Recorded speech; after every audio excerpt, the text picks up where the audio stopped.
हमारे ब्रज की दो सखियां यमुना जल भरने गई तो दोनों सत्संग करती थी आपस में। दोनों आपस में कहे, बोले भैया हमने कन्हैया की कथा तो बहुत सुनी लेकिन कन्हैया कभी देखे नहीं है। दूसरी बोली, अरे कन्हैया पता हो कहां रहे? बोले कहां रहे? वो संतन के पास रहे कन्हैया। अच्छा, बोले कहां पे? वो संतन के संग झोली रहे ना, वह झोली में बैठो रहे अंदर कन्हैया। अच्छा, कब मिलेगो हमें, कब दर्शन देगो झोली ते निकल के? तभी एक संत वहां पर आकर के यमुना किनारे बैठे, उन्होंने अपना झोली कमंडल सब उतार के वहां रख दिया और स्वयं यमुना जी में स्नान करने चले गए। अब तो दोनों सखी बोली, बोले भैया या की कमंडल या की झोली में जरूर कन्हैया बैठे होंगे, चल चल के दर्शन करें। बोले कहीं संत निकल के नहीं आ जाए। बोले अरे जितने में आवे को इतने तो हम देख के वाकू भाग जाएंगे। अब संत की झोली खोली, वो झोली में खूब सारे ग्रंथ निकले, ग्रंथों को निकाला, आदि आदि सब निकाले। नन्हे से डिब्बे में डिब्बा खोल करके देखा, डिब्बे में से कपड़ा हटाया तो लड्डू गोपाल उसमें विराजमान।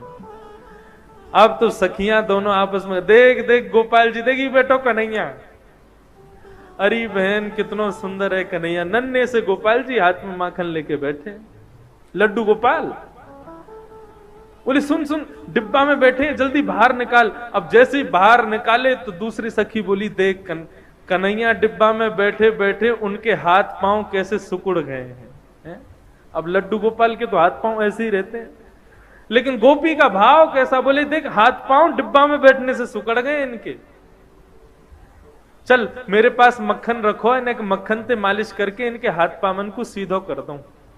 अब तो मक्खन से जैसे ही मालिश करनी शुरू करी, करते करते करते करते लड्डू गोपाल भगवान खड़े हो गए, पैर भी सीधे हो गए, हाथ भी सीधे हो गए, कन्हैया खड़े हो गए।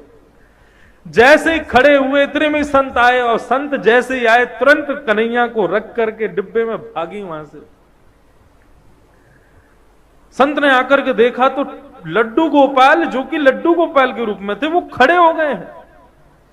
संत ने तो कहा कि अब उन सखी रुकती तो उनको प्रणाम करता, वो तो चली गई। प्रभु आज आपने बड़ी कृपा करी, आपने ऐसा चमत्कार दिखाया, आज ऐसे स्वरूप में दर्शन दिए।